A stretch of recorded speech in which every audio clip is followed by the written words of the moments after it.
हम गांव गांव व्यापारियों को शपथ दिलवाएं, व्यापारियों का कितना ही मुनाफा क्यों ना हो, आप विदेशी माल नहीं बेचोगे। लेकिन दुर्भाग्य देखिए, गणेश जी भी विदेश से आ जाते हैं। छोटी आंख वाले गणेश जी की आंख भी नहीं खुल रही है। कि हमें भी डर लगता है कि हमारे साथ तो भी ऐसा ना हो जाए, है ना। ऐसे मतलब आंखें छोटी है तो इसका मतलब ये नहीं है कि ये बाहर से आए हैं, चाइना से आए हैं, है ना। नमस्कार, मैं रवीश कुमार। 2026 में भारतीय होने की परिभाषा क्या होनी चाहिए? एंजल चकमा की हत्या के बाद एक बार फिर से इस सवाल को लेकर सोचना चाहिए। क्यों दिल्ली के जंतर मंतर पर किसी को यह पोस्टर लेकर खड़ा होना पड़ता है, मैं भारतीय हूं, चाइनीज नहीं? क्या इस पोस्टर को देखकर किसी को शर्म भी आती है? एंजल चकमा की हत्या ने त्रिपुरा सहित पूर्वोत्तर के तमाम राज्यों में यह बहस छेड़ दी है। वे पूछ रहे हैं कि वो क्या करें कि आपको, यानी उत्तर भारतीयों को, दक्षिण भारतीयों को, पश्चिम भारत के लोगों को भारतीय नजर आएं और वे भारतीय माने जाएं। उन्हें क्यों जंतर मंतर पर आकर देश से सवाल करना पड़ रहा है कि उन्हें कब तक इस तरह से देखा जाएगा? यह कुछ और नहीं, नस्ल भेद है। परिभाषा में भले जातिवाद और नस्लवाद में अंतर हो, भाषा और क्षेत्र के आधार पर भेदभाव में अलग हो, लेकिन इसके आधार पर भेदभाव का असर, मनोवैज्ञानिक असर, दिलो दिमाग पर असर बहुत अलग नहीं होता। जिसकी पहचान इस आधार पर की जाती है वह तमाम पहचानों और प्रमाण पत्रों के बाद भी अकेला, निहत्था और लाचार हो जाता है। मैं सभी भारतवर्ष के लोगों से ये पूछना चाहती हूँ कि भारतीय होने का परिभाषा क्या है? What is it that defines an Indian? What is it that we Northeasterners have to do to prove that we are Indians? Do we have to have a separate kind of a certificate, or do we have to have it etched on our forehead? या फिर sir पे या फिर मत्थे पे लिख के चले कि हाँ, हम लोग भी भारतीय हैं? यह सवाल पहली बार हमारे सामने नहीं है।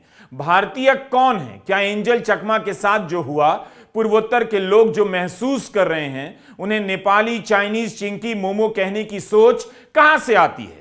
उसकी ईमानदार पड़ताल कीजिए तो जवाब मिल जाएगा कि आपके दोस्त, आपके माता पिता, रिश्तेदार, बुजुर्ग, इन सभी से होता हुआ इस तरह का बयान प्रधानमंत्री नरेंद्र मोदी और उनके मंत्रियों से भी आप तक पहुंच रहा है।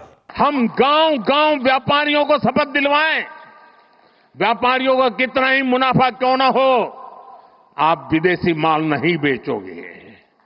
लेकिन दुर्भाग्य देखिए, गणेश जी भी विदेश से आ जाते हैं। छोटी आंख वाले गणेश जी आएंगे। गणेश जी की आंख भी नहीं खुल रही है। होली रंग छिड़कना है, बोले विदेशी। उसी समय आलोचना हुई कि यह बयान अच्छा नहीं, प्रधानमंत्री मोदी को शोभा नहीं देता। प्रधानमंत्री मोदी ने चीन का नाम नहीं लिया, लेकिन यह साफ था कि गणेश जी की मूर्ति कहां से आ रही है, चीन से आती है। चीन के लोगों को छोटी आंखों वाला बताना किसी भी प्रधानमंत्री के लिए शर्मनाक था, और खतरनाक इसलिए क्योंकि भारत में भी इसी रंग, रूप, रेखा और स्वरूप के लोग रहते हैं। आप दिल्ली में ही पूर्वोत्तर के किसी छात्र से, महिला से पूछ लीजिए, बता देंगे कि उन्हें क्या क्या सुनना पड़ता है। हमें भी डर लगता है कि हमारे साथ तो भी ऐसा ना हो जाए, है ना। ऐसे मतलब आंखें छोटी है तो इसका मतलब ये नहीं है कि ये बाहर से आए हैं, चाइना से आए हैं, है ना। तो ये चीज़ें मतलब सबसे पहले तो माँ बाप को अच्छा शिक्षा देना होगा, स्कूलों में अच्छी शिक्षा देना होगा, और ऐसे माँ बाप को यही मतलब बच्चों को शिक्षा देना होगा कि बच्चे इतने मतलब हमारे बच्चे जो है दूसरे बच्चों पे या दूसरे किसी भी नागरिक पे ऐसे गलत व्यवहार ना करें। छोटी आंखों वाले गणेश जी, छोटी आंखों वाले पूर्वोत्तर के लोग, आपको दोनों में कोई अंतर दिखा? क्या बीजेपी ने, आरएसएस ने, गोदी मीडिया ने प्रधानमंत्री मोदी के इस बयान की आलोचना की थी? नहीं की होगी। अगर जमकर की जाती तो यह संदेश जाता, किसी को भी छोटी आंख वाला नहीं कहना चाहिए, पूर्वोत्तर के लोगों को चाइनीज और नेपाली नहीं कहना चाहिए। कम से कम प्रधानमंत्री नरेंद्र मोदी गणेश पूजा के समय गणेश जी की बनाई जाने वाली तरह तरह की मूर्तियों का ही स्मरण कर लेते तो यह बयान नहीं देते। उन्हें पता है कि गणेश जी की मूर्ति कला को खेल से लेकर जीवन के हर पहलू से जोड़ दिया जाता है। वे किताब पढ़ते दिखते हैं, वायलिन बजाते दिखते हैं, क्रिकेट खेलते हैं, लैपटॉप पर काम करते हुए बनाए जाते हैं। इसके बाद भी उन्होंने छोटी आंखों वाले सोच के लिए गणेश जी का सहारा लिया। छोटी आंखों का नहीं, प्रधानमंत्री मोदी का एक और बयान है कपड़ों से पहचानने का। मैं ये क्यों जोड़ रहा हूं? क्योंकि नफरत की राजनीति ने आपके दिमाग को भोथरा कर दिया है। आपके भीतर जो जहर है, भेदभाव के शब्द हैं, जाति, धर्म और भाषा के आधार पर उसे हथियार बना दिया है।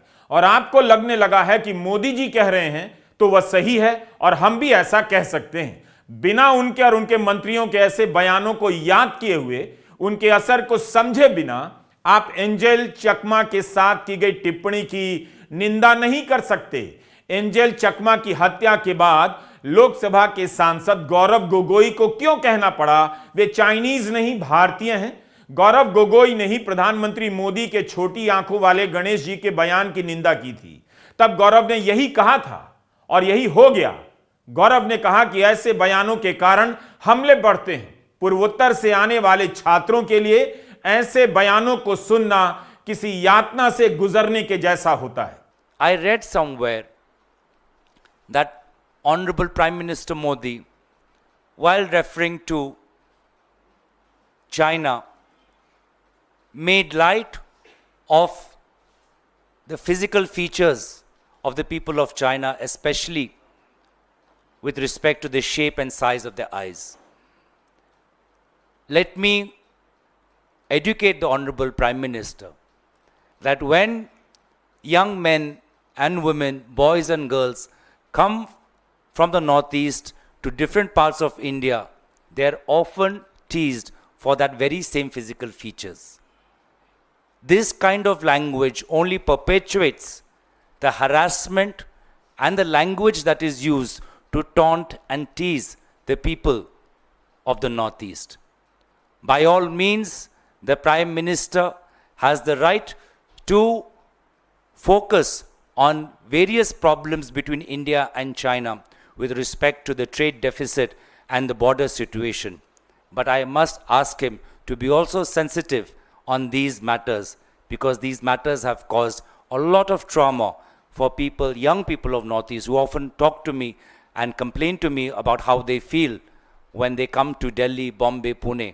क्या किसी गोदी चैनल ने आपको याद दिलाने का प्रयास किया कि एंजेल चकमा को जो कथित रूप से कहा गया, जो बात दिल्ली से लेकर देश भर में पूर्वोत्तर के लोग दिन रात किसी ना किसी बहाने सुनते रहते हैं, वैसी बातें भारत के प्रधानमंत्री मोदी भी कर चुके हैं?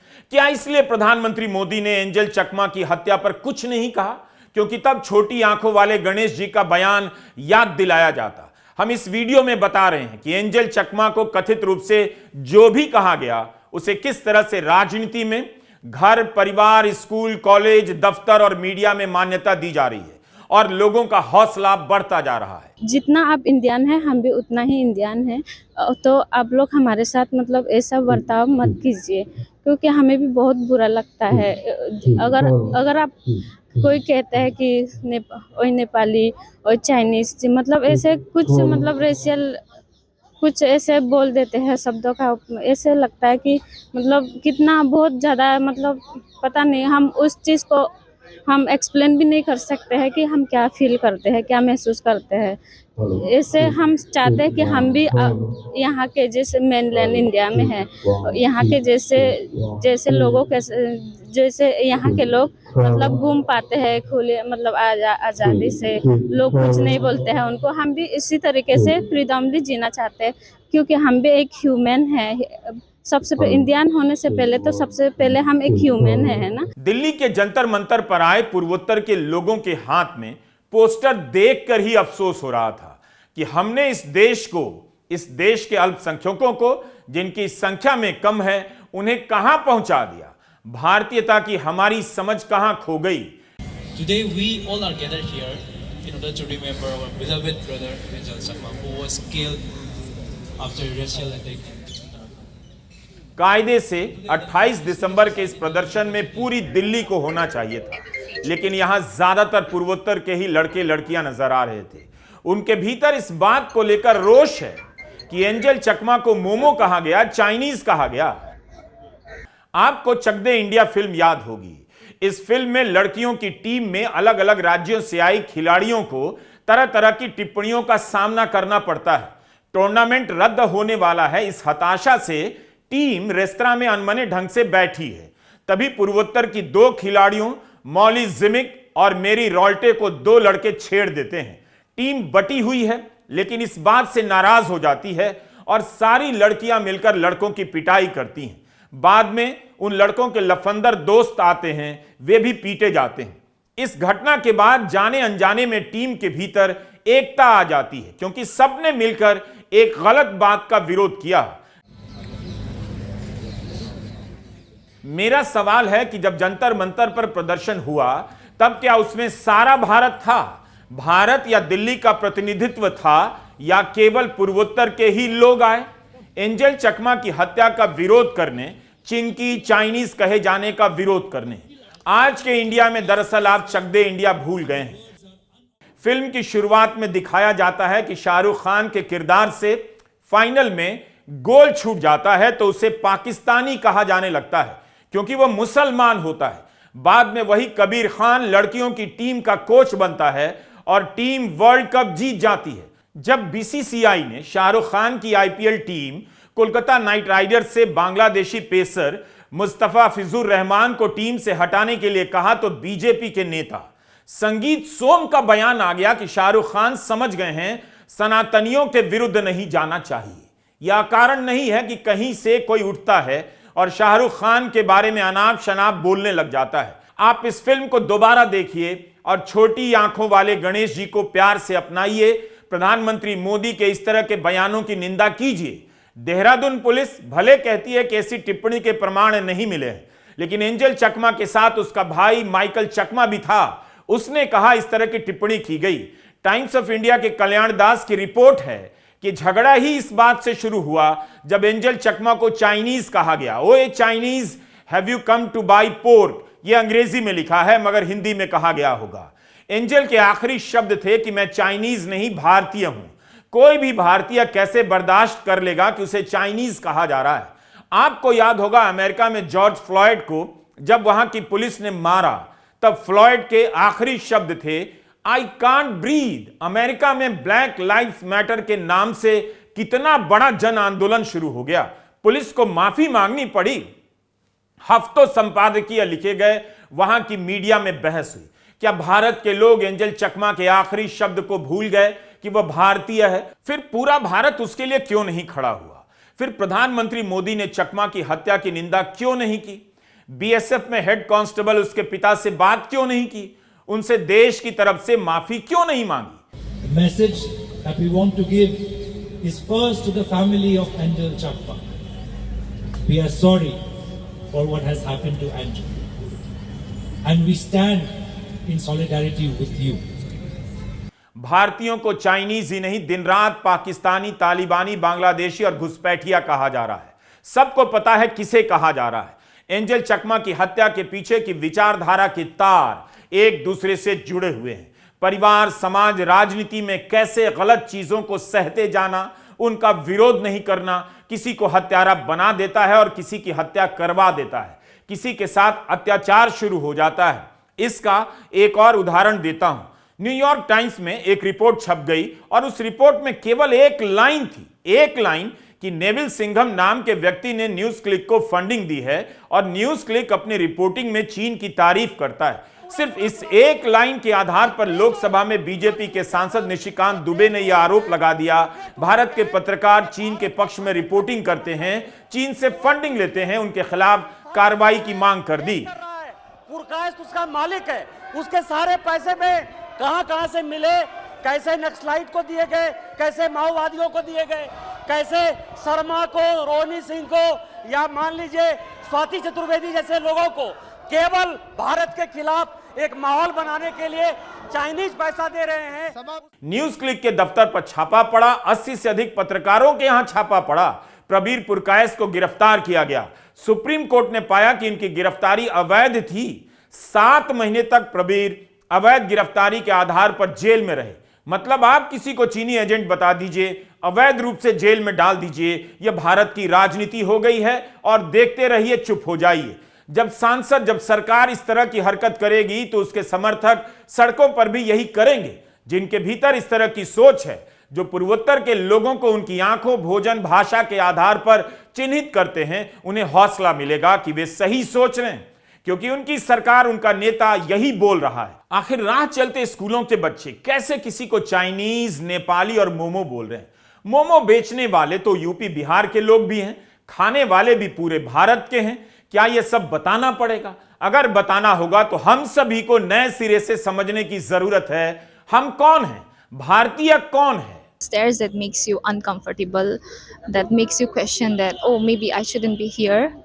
But then of course I ignored it. But where I live, there are like small children. There's a school nearby. The students that are like studying, they are also calling us chinky Chinese, because like me and my friend, we were going to our hostel and we saw one of the students saying like, oh, see, like chinky people, and they're like really small. I think they would be class 1, class 2, like so small children. So I think we should work like from, very very basic. Corona के समय दिल्ली में पूर्वोत्तर की एक लड़की पर एक आदमी ने पान की पीक थूक दी। वह दिल्ली विश्वविद्यालय में एमफिल की छात्रा थी। उसके हॉस्टल के पास की गली में उस आदमी ने अपनी गाड़ी रोकी, लड़की को कोरोना वायरस कहा और उसके चेहरे पर थूक दिया। क्या इस तरह पहचान के नाम पर नफरत की चोट मुसलमान और दलित महसूस नहीं करते? कोरोना के समय इसी दिल्ली में गोदी मीडिया ने और दिल्ली के तब के मुख्यमंत्री अरविंद केजरीवाल ने तबलीग जमात की अलग से गिनती नहीं की। कोरोना का जिम्मेदार नहीं बताया गया फैलने का। केरल में दम तोड़ते वक्त राम नारायण बघेल ने क्या भारत के बारे में कुछ सोचा होगा? स्कूल में रटा रटाया गया गाना याद आया होगा, हिंद देश के निवासी सभी जन एक हैं, रंग रूप वेश भाषा चाहे अनेक हैं। प्रवासी मजदूर राम नारायण बघेल को बांग्लादेशी बताकर मार दिया गया। इसी तरह ओडिशा में बंगाल के प्रवासी मजदूर जुएल शेख को बांग्लादेशी बताकर मार दिया गया। यह आज के भारत में हो रहा है। आज नहीं, कई साल से हो रहा है और 10 साल से बढ़ गया है। इसीलिए इस सवाल का सामना कीजिए, भारतीय कौन है?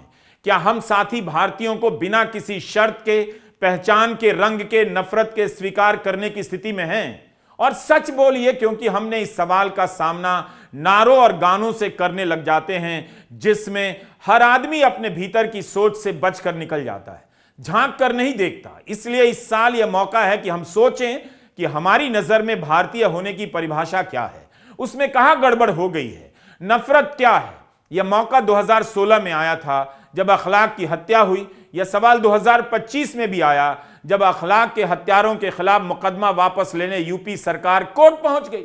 हमने अपने भीतर की नफरत को पहचानने का मौका बार बार गंवाया है।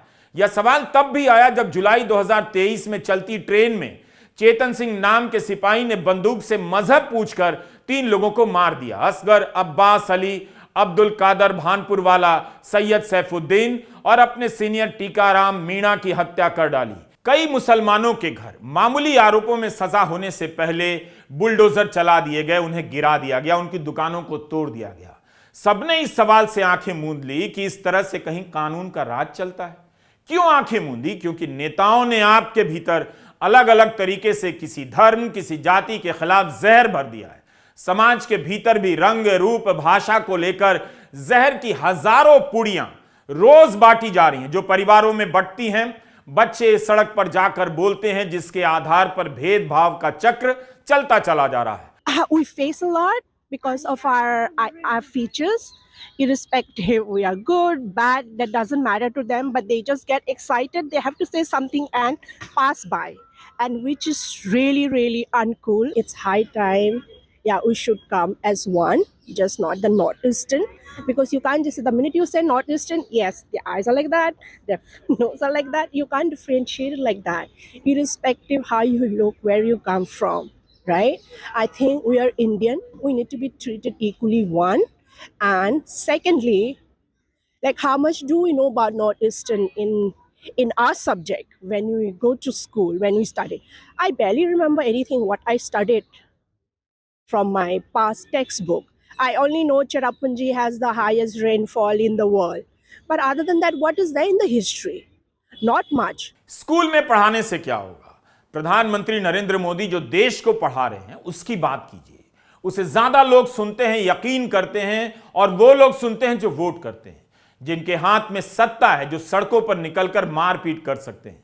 आप अक्सर कहते हैं यह इतिहास हमें पता नहीं था, हमें स्कूल में नहीं पढ़ाया गया, लेकिन स्कूलों में विविधता में एकता, अनेकता में एकता के कितने पाठ पढ़ाए गए, कितने गाने सुनाए गए, उन्हें कैसे भूल गए? इस एक मामले में आप स्कूल को दोष नहीं दे सकते, आपको पढ़ाया नहीं गया। स्कूल में आपको पढ़ाने के नाम पर दिन रात यही सब तो पढ़ाया गया और आप इसी में फेल हो गए। स्कूलों में अनेकता में एकता पढ़ाने का प्रोजेक्ट कब का फेल हो चुका है। स्कूल में आप कैसा भी इतिहास पढ़ा लें, आपके नेता थर्ड क्लास बोगस इतिहास ठेलते रहेंगे। गोदी चैनल उस इतिहास को इतिहास बताता रहेगा और आपके व्हाट्सएप अंकिल घर घर में इतिहास के नाम पर जहर फैलाते रहेंगे। इसीलिए भारतीयता की समझ बनाने में स्कूल का कोई रोल है? अगर है तो वह फेल हो चुका है। इसकी समझ बिगाड़ने में अगर किसी का रोल है तो वह आज की राजनीति का है, मीडिया का है, जो सफल हो गया है। दीवारों पर लिखे संदेशों को आप स्कूल में छोड़ आए और किसी मुसलमान, किसी दलित, किसी पूर्वोत्तर के लड़के लड़की के खिलाफ वही सब सोचते रहे, कहते रहे जो दोस्तों से मिला, बुजुर्गों से मिला, नेताओं से मिला। यही काम आप भोजन और भाषा को लेकर करते हैं। कभी दक्षिण के नाम पर तरह तरह से जहर भरते हैं, कभी पूर्वोत्तर से आने वाले लोगों के बारे में धारणाएं गढ़ते हैं। इसलिए आप इस सवाल का सामना कीजिए, आपकी नजर में भारतीय कौन है? और इसके लिए फिलहाल गांधी, टैगोर, पटेल, भगत सिंह, बोस, नेहरू के पास मत जाइए। सबको हिंदू और सब हिंदू भारतीय हैं ये कहने वालों के पास भी मत जाइए। भारत और हिंदू एक ही हैं, दिन रात रट लगवाने वालों के पास भी इसका समाधान नहीं। बीजेपी आरएसएस के नेता भले पूर्वोत्तर के बारे में ना बोले, लेकिन प्रधानमंत्री मोदी ने कपड़ों से पहचानने का बयान दिया था।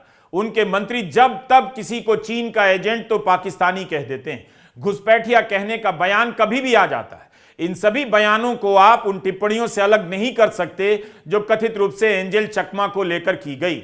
हर समय किसी को बाहरी, किसी में दूसरा खोजने की इस राजनीति ने भारतीय होने की समझ को स्वाभाविक नहीं रहने दिया। गली गली में गुंडे घूम रहे हैं, कभी चर्च में घुसकर, कभी मस्जिद के सामने डीजे बजाकर तय कर रहे हैं कौन भारतीय है और भारत किसका है। जो घुसपैठियों को वोट बैंक समझते हैं, ये लोग वो नहीं कर सकते हैं। एक सवाल और है, क्या आप वाकई इस बात को समझने लायक बचे हैं कि किसी की दाढ़ी, किसी की आंखें, किसी की नाक देखकर नस्ल भेदी जातिवादी टिप्पणी करना गलत है? क्योंकि यह सवाल भी ईमानदारी से पूछिए।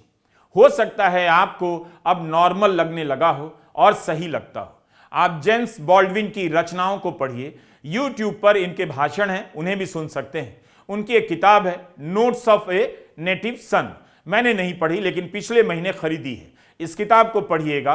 अमेरिका के बॉल्डविन बताते हैं कैसे उन्होंने नस्लभेद का सामना किया और लंबे समय तक समझ ही नहीं पाए कि उनके साथ नस्लभेद के आधार पर भेदभाव किया जा रहा है। हो सकता है कि सत्ता के मद में चूर उत्तर भारत के सांसद, नेता, राजनीतिक कार्यकर्ता, समर्थक, एंकर, जज, आईएएस, पुलिस को यह बात समझ ना आती हो कि नस्लभेदी टिप्पणियां क्या हैं, जातिवादी टिप्पणियों को कैसे समझा जाना चाहिए, ट्रांसजेंडर, एलजीबीटीक्यू समुदाय के बारे में किस तरह से बात करनी चाहिए। इसलिए मैंने आपको जेम्स बॉल्डविन का उदाहरण दिया। उन्हीं का एक बयान है। 18 फरवरी 1965 को उन्होंने कैम्ब्रिज यूनियन में एक डिबेट में हिस्सा लिया जिसे नस्लवाद की महान बहसों में गिना जाता है। प्रधानमंत्री मोदी चाहे तो इस बहस को अपना बताकर लाल किले से पढ़ सकते हैं। कम से कम देश को नस्लवाद, जातिवाद की स्थिति में सुनने और कहने की एक भाषा मिल जाएगी। और उन्हें भी जेम्स बॉल्डविन ने कहा था, जब आप 5, 6 या 7 साल के होते हैं तब आपको यह जानकर झटका लगता है कि जिस झंडे के लिए आप प्रतिबद्ध हैं उस झंडे ने आपके प्रति कोई प्रतिबद्धता नहीं रखी है। आप पर्दे पर फिल्म अभिनेता गैरी कूपर को इंडियंस यानी अमेरिका के मूल निवासियों को मारते हुए देखते हैं। मैं भी गैरी कूपर के लिए चिल्लाता था जब तक मुझे यह एहसास नहीं हुआ कि वो इंडियन मैं ही हूं। यह जानकर बहुत बड़ा झटका लगता है कि जिस देश में आपने जन्म लिया है, जिसे आप अपनी जिंदगी और पहचान मानते हैं, उसने आपके लिए कोई जगह नहीं बनाई है। और गवर्नमेंट की तरफ से एक एक्ट लागू होना चाहिए कि हाँ, नॉर्थ ईस्ट के लोगों के साथ ऐसे बर्ताव किया ना जाए, क्योंकि इतना पेट्रियोटिक है ना हमारे उधर के लोग। सुबह सुबह जैसे 15 अगस्त होता है, रिपब्लिक डे होता है, इतना 6 बजे से लेके 5 बजे से लेके प्रभात फेरी करते हैं, मतलब पूरा भारत माता की जय ऐसे मतलब बोलते हैं। वहाँ जाओगे ना आप सर को भी, तो इतना मतलब लगता है कि सभी मतलब इतना रियल इंडियन यहीं पे रहते हैं। जैसे यहाँ पे तो इतना मतलब फ्लैग को भी इतना रेस्पेक्ट नहीं करते हैं, जैसे हमारा फंडामेंटल राइट होता है कि हम रेस्पेक्ट करें, है ना। तो वहाँ पे इतना रेस्पेक्ट करते हैं कि कहीं से पे पड़ा हुआ भी मिलेगा, वहाँ से उठा के लाएंगे और अच्छे से रखेंगे, ऐसे है। कई बार उन्हें भी नहीं पता होता है जो इस हिंसा की राजनीति के शिकार होते हैं और इसी राजनीति के साथ खड़े होने चले जाते हैं, उस राजनीति के काम आते हैं जो दिन रात उनकी पहचान को उभारती है, उन्हें पाकिस्तानी, तालिबानी, बांग्लादेशी घुसपैठिया कहने के नाम पर अलग थलग करती रहती है। इसी तरह यूपी के किसी दलित को नहीं पता कि धर्म की राजनीति उसके साथ क्या कर रही है। पूर्वोत्तर के लोगों ने भी कई साल से देखा कि भोजन से लेकर भाषा को लेकर उत्तर भारत में क्या चला। समय लगता है सबको हिंसा की जड़ों को पहचानने में, उस हिंसा को, उन टिप्पणियों को समझने में। इतना आसान नहीं है उन्हें कहना। It is such a shame, to be honest, that the Northeastern students have to say it again and again that we are from India. Like, don't call us Chinese, don't call us chinky or whatever the slurs they use. I don't think so, anybody like not know about Northeast or how they look.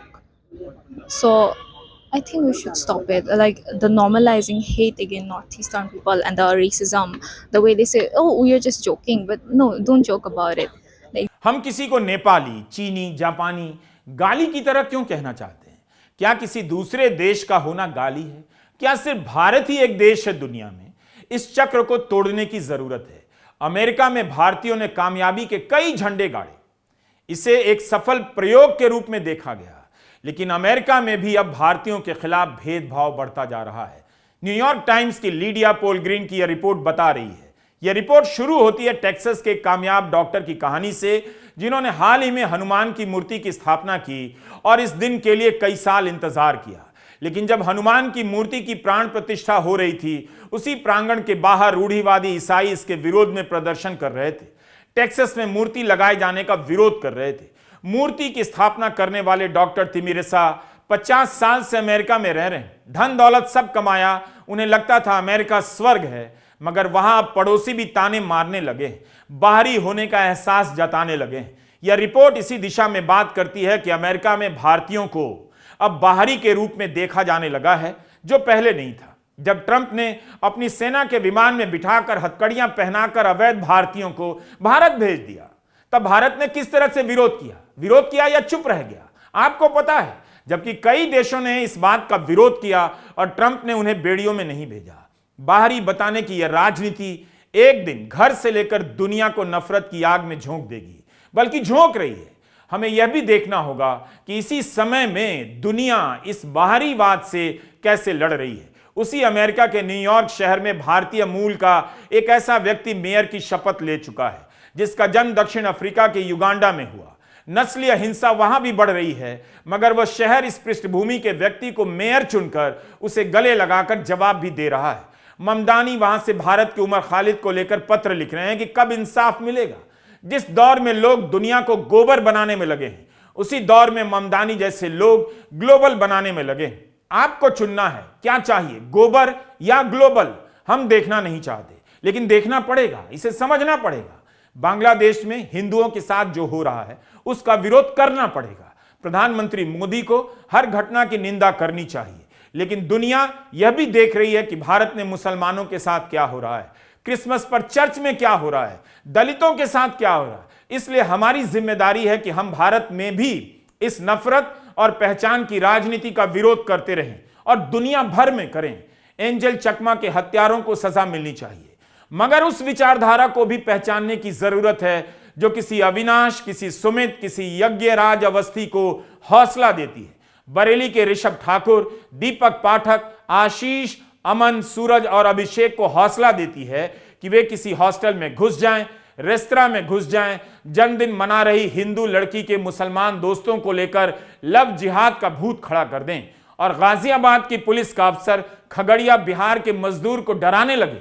उसके पास एक machine है जिससे पता चलता है बांग्लादेशी कौन है। इसलिए 2026 का साल आपसे यह मांग कर रहा है कि भारतीयता की परिभाषा को हिंदू होने की परिभाषा के चश्मे से अलग देखिए, समझने का प्रयास कीजिए, उसका विस्तार कीजिए। इस भारतीयता में हर तरह की आंखों वाले, नाक वाले, कद काठी, भाषा, भोजन वाले लोग हैं।